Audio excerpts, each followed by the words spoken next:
We'll open our Bibles to 1 Peter chapter 5 verse 7. Casting all your care upon him, for he cares for you. पहिलं पेत्र 5:7 मध्ये लिहिलेलं आहे, आपल्या सर्व काळज्या त्याच्या चरणी टाका, कारण त्याला तुमची काळजी आहे. Praise God. देवाला धन्यवाद. We are living in a time आपण अशा काळामध्ये जगत आहोत when depression has quietly become one of the biggest struggles in the world. की जिथे नैराश्य जगातला सगळ्यात मोठा त्रास बनलेला आहे. डिप्रेशन ज्याला म्हणतात. Behind the smiling faces, लोकांच्या हसऱ्या चेहऱ्यांमागे you can see the tired hearts. आपल्याला त्यांचं दमलेलं हृदय दिसतं.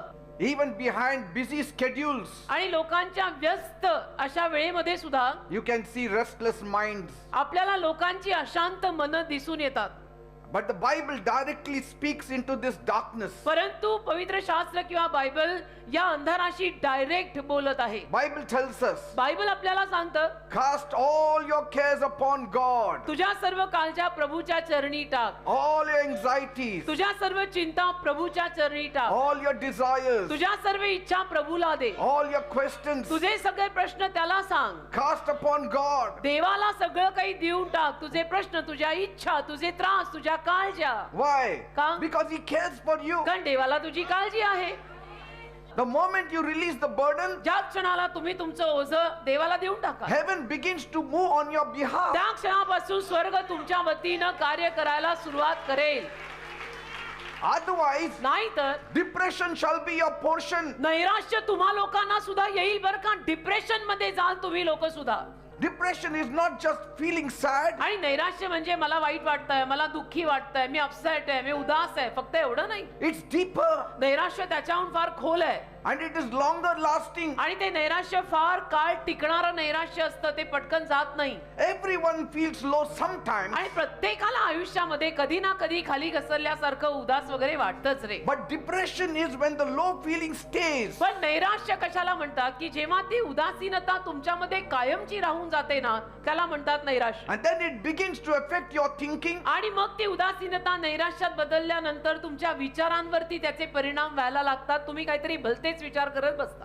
It starts beginning to affect your body, आणि तुमच्या शरीरावर सुद्धा त्याचा गैरपरिणाम व्हायला लागतो. आजार पाजार व्हायला लागतात. your relationships, तुमच्या नात्यांमध्ये खटके उडायला लागतात. कारण तुझं लक्ष नाही, तुझं ध्यान नाही, तू काय करतो तुला माहित नाही. and even in your daily life. आणि तुझ्या रोजच्या दिनचर्येवरती सुद्धा परिणाम व्हायला लागतात. So you have to cast your burden on the Lord. तर तुला तुझं ओझं देवाच्या चरणी टाकावंच लागेल. What you don't know to do, let God do it for you. आणि तुला ते करायला समजत नाहीये की मी आता काय करू, मला कळत नाही, माझी बुद्धी चालत नाहीये, मी मठ्ठ झालोय.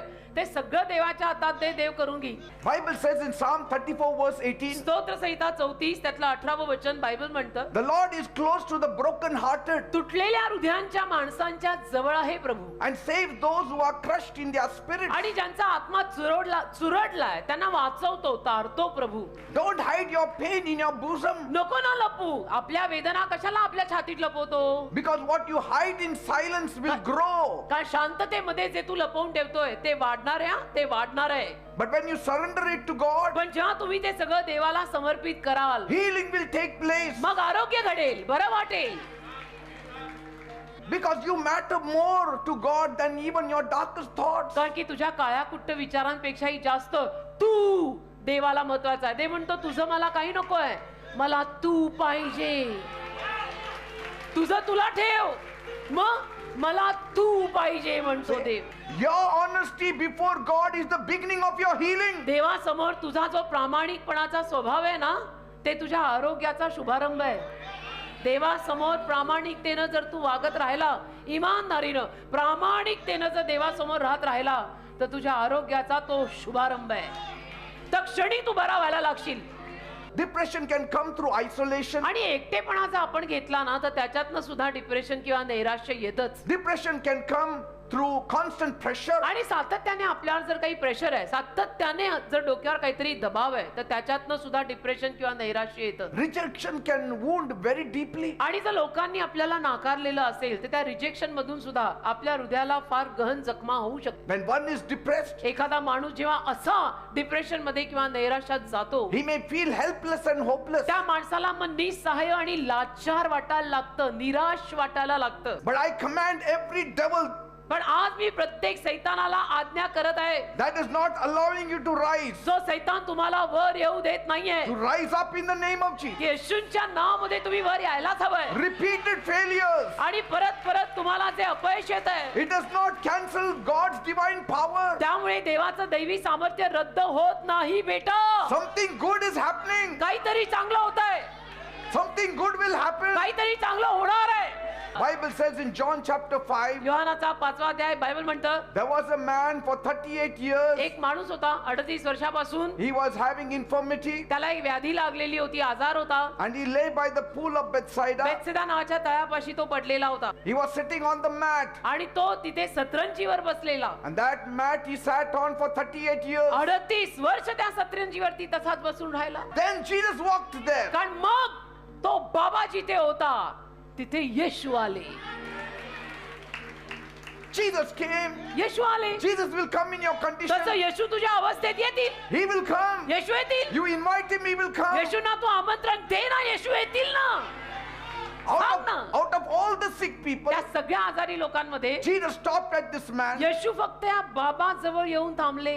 That alone is deliverance. आणि बास याला सुटका म्हणतात हो, की सगळ्यांमध्ये येशूंनी मलाच निवडलं आणि माझ्या समोरच येऊन उभे राहिले. हे तारण आहे. Jesus sees the one who feels invisible. आणि येशू ख्रिस्त अशांनाही पाहतात की ज्यांना असं वाटतंय मी अदृश्य आहे, मी कोणालाच दिसत नाहीये. And he shows himself to them. अशांच्या समोर मात्र येशू येतात आणि म्हणतात, माझी नजर आहे तुझ्यावर, Amen. भले लोकांना तू दिसत नाही, मी बघतोय ना. नाही. Jesus told this infirm man, येशू ख्रिस्त या व्याधी असलेल्या बाबाला म्हणाले, take up your mat बाबा बरं व्हायचंय का, मग आपली गोधडी गुंडाळा. and start walking. 30 सतरंजी गुंडाळा आणि चालायला लागा. Enough of sitting in one का place. झालं त्या सतरंजीवरती एका जागी 38 वर्ष Enough बसणं? of crying over the का same झालं आता? place. या जागेवरती एवढी वर्ष रडत बसणं, डोक्याला हात मारून रडत बसणं, बास आहे. Get up! Take up your mat and start walking. सतरंजी उचल तुझी आणि चालायला लाग. Come out of your house. आणि तुझ्या घरातनं बाहेर निघ. Come out of your depression. तुझ्या नैराश्यातनं खोलीतनं बाहेर निघ. Come out of the cage. त्या तुझ्या पिंजऱ्यातनं बाहेर पड. In the name of Jesus. येशूंच्या नावामध्ये बाहेर पड. Immediately, आणि लगेच power went into his legs. सामर्थ्य त्या बाबाच्या पायात गेलं. He rose after 38 years 38 वर्षांनंतर बाबा उभा राहिला and walked. आणि सरळ चालायला लागला. Come out of your depression. नैराश्यातनं बाहेर या. Start walking. चालायला लागा. Come out of your rooms. तुमच्या त्या खोल्यांना सोडा. Come out of your बाहेर house. पडा. घरांना सोडा. बाहेर निघा. Your loneliness cannot outlast तुझं एकटेपण, God's presence. तुझं एकटेपण देवाच्या सहवासाच्या समोर टिकू नाही शकत. तुझं एकटेपण सोड ते सगळं. ये देवासमोर. One word from Jesus can cancel years of bondage. एक शब्द येशूंच्या मुखातला वर्षांचं बंधन तुटून जातं. माहित आहे? Your condition may be very old, तुझी अवस्था फार जुनी, फार बिकट असेल, असू दे, हरकत but my नाही. God's authority is eternal. माझ्या देवाचा अधिकार अनंत काळचा आहे, ज्याला अंत नाही. Bible says बायबल म्हणतं in John 8:36, योहान 8:36, if the Son sets you free, you are free indeed. देवाच्या पुत्राने तुला आजाद केलं तर तू खरोखर आजाद आहेस. The धन्यवाद. same mat that defined his weakness ज्या सतरंजीनं त्याचा अशक्तपणा आपल्याला सांगितला होता, now is displaying his miracle. ती सतरंजी आता त्याचा चमत्कार दाखवते की बघा कसा चालायला लागला. God turns evidence of pain into proof of his power. वेदनेचे पुरावे परमेश्वर प्रभू येशू ख्रिस्त सामर्थ्याच्या पुराव्यात बदलतात. You म्हणून should not live in depression तुम्ही anymore. ऍक्च्युअली नैराश्यात आणि डिप्रेशन मध्ये आता जगायला नकोय. Nothing has gone so bad that God cannot help you. कारण एवढंही काही वाईट झालेलं नाहीये की जिथं देव तुला मदत करू शकणार नाही. Praise God. देवाला धन्यवाद. Hope in God. देवावर आशा ठेव बेटा. Rely on God. देवावर अवलंबून राहा. Things are changing. गोष्टी बदलतात. Dark clouds are passing. काळे ढग आता निघून जाणार आहे. Morning is coming. सकाळ येतीये. Sun will be shining. सूर्योदय होणार आहे. Praise God. देवाला धन्यवाद.